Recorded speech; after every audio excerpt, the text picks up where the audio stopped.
Showstoppers. The show must go on.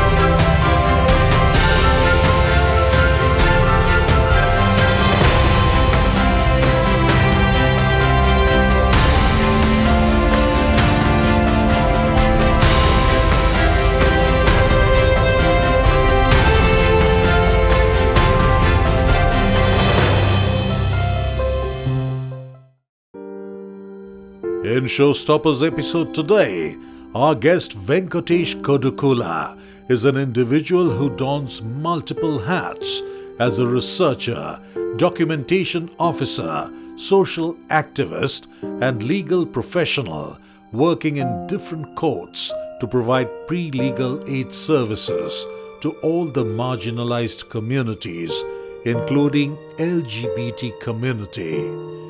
They are associated with Human Rights Law Network. Born in an Orthodox Brahmin patriarchal family, Venkatesh's journey from puberty began with confusion about their gender and sexuality and struggle against society's stereotypical mindset for self-acceptance and individuality. From the age of 26, Venkatesh had a problem of tagging themselves in any respective identity of male or female. They identified themselves as non-binary individual.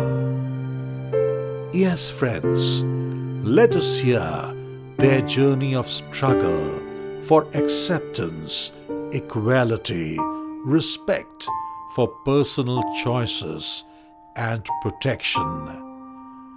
With a lot of pride, we at Showstoppers have our guest today, Venkatesh Kodukula, also lovingly referred as Venki.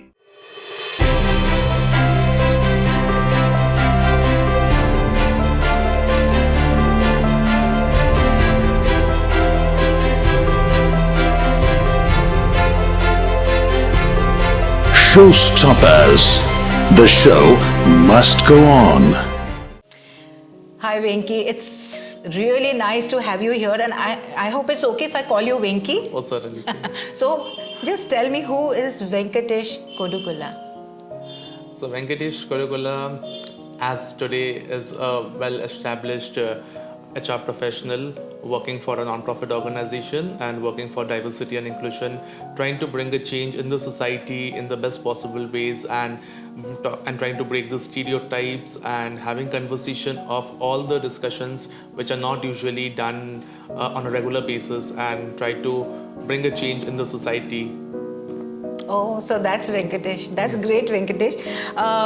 Venki, how hard was the journey of self-acceptance and self-realization in the first 4 years of your teenage life? So coming to a self-acceptance and realization, I think it's been 15 years ago when I realized that I'm someone who biologically born male, identified as a male, and was attracted towards same sex, that's male. So yes, 15 years ago, back in 2000s, late 2000s, it was not an easy journey because there was no such platform or no such place where whom I could connect with or something. So that this journey continued for 4 long years, where I had to struggle with my self-acceptance, with my journey, understanding who I am and what do I identify as. So in the due course, I think until I was 19, I was not very sure, but yeah, when I was late 19s, I realized that I identified as a gay man back then. So yeah, it was not easy, but yeah, it took some time, and again a lot of other stigmas and family issues persisted. So journey continued like from there. Okay, so the family acceptance was there. Was it easy, family acceptance? So if you come to talk about family acceptance, I would say that parents, it's not easy from being from a South Indian, again this Brahmin patriarchy society, where from Orthodox families coming out and telling your parents that you are gay, it's not been an easy journey. But of course, I would say I was really blessed to have a very supportive mother, so whom I came out as first, and I felt that she's a safe space, so I told her first, and she didn't have that much of issue. But of course, it was not again easy for her to accept that. But yeah, it took some years, and later I think when I was 22, 23, so I came out to my dad, and journey has been good. I think I would say compared to many others from the community, I was really blessed to have a very supportive parents who have stood by me at every level and been a pillar of my as a backbone. Yeah, definitely. So, I mean, one really needs family support first. Venki, our world is facing many global challenges from, say, climate change, from armed conflicts, from humanitarian emergencies, and also there is inequality, right? So, gender equality and their rights are fundamental to addressing each of these challenges. Okay, now during the pandemic, people faced a lot of challenges, right from there was health issues, then there were hospitals, there was about job, people were fighting for breath, right? So what were the difficulties that were faced by the LGBTQ community, and how can this be addressed?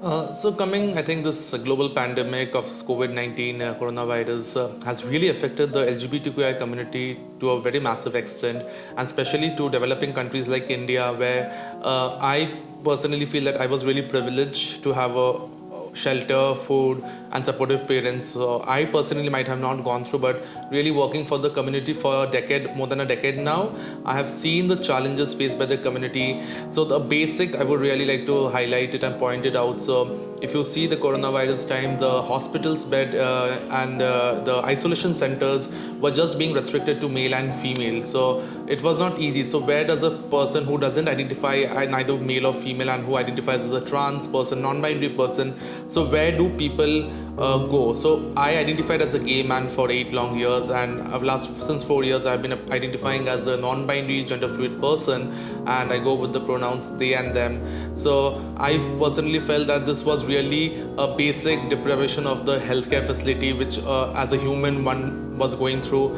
And with my previous organization where I was associated with, it was a human rights organization. So I made it very sure that during the second phase of COVID, it was a grassroots level work where I had conducted a research in all the government hospitals in the state of West Bengal, why that there was no trans beds, and only it was in West Bengal, in only Calcutta, the MR Bangur hospital had 2 beds allotted for the trans individuals, but it was not just being restricted only in Calcutta too, and that was for the entire state. So these are just one of the instances which I would say. Then coming to my fellow community folks, lot of trans individuals who are into sex work profession, who are into hijra profession, during the COVID pandemic, these all actually came to a halt. So basic fooding things were not being provided, and it was a very difficult task. And I think coming, of course, jobs, and especially when you are from one of the marginalized, you are always being targeted there. So you were one of the first people who were sacked from their jobs, and a lot of things went. So it's a lot issue to highlight if I really go into deep, but due to time constraints, I would say there has been a lot of challenges. And yes, a lot of laws and orders have passed by the Supreme Court, Honorable Supreme Court, but when it comes to implications, still it's been a hell lot of time, but they are not being implicated on papers. Yeah, I mean, this was really a tremendous challenge, I would say, having just 2 beds in the hospital and all, and even getting work, and it was definitely very, very tough. So how can a workplace be made more inclusive and supportive towards the LGBTQ community?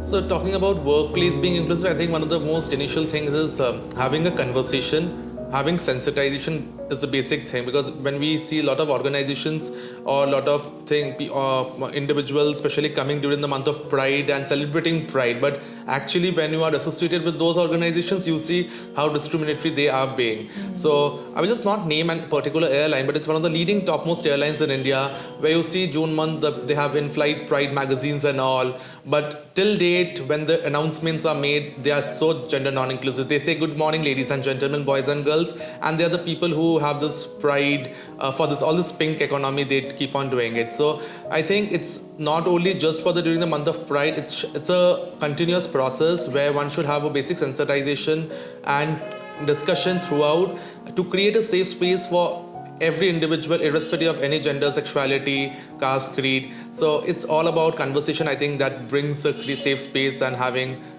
bring equality at the platform. Yeah, exactly. Because I feel that ultimately we are all citizens of one world, and there should not be any kind of discrimination. Any kind of discrimination. So, just a quick question, if there can be a little short answer. What advice would you like to give the people on body positivity? So yes, I am a plus size model, and there has been a lot of body shaming always, which has been existed, and it is not just on the basis of any gender. On many things, a woman having a big breast has been shamed, a woman having a small breast is shamed. Today, if I am a person who is having a shoot on a lingerie or in a underwear, so the way I am shamed, but again a toned and muscular man, if in the same aspect is having the same photograph, they are not being shamed. So this is, I think, this body shaming has a lot of things that it really affects your mental health at a certain point. Today I have been very confident to carry out myself the way I am, and I have been an inspiration to many. Of course, on a daily basis I receive this amount of hatred messages on the platforms, different social media platforms, dating platforms, regarding my size. I'm a 6 feet height, 110 kgs person. But yes, it's not about, and you can never shame a person on the basis of his size. It's just, you never know what they go through and how difficult it has been. It's just let people live how they want to and what they want to be with. Yeah. Yes. Thank you so much for being here, Venkatesh, and sharing your incredible journey. And you are there for everyone, and which I can see always. Always be blessed, and thank you so much. Thank you so much. Showstopperzz series is all about sharing honest and inspiring stories of people like Venkatesh Kodukula, who teach us that our purpose should be to add value to each other's lives regardless of gender and gender preferences, inclusivity and equality in true sense, and uplifting humanity.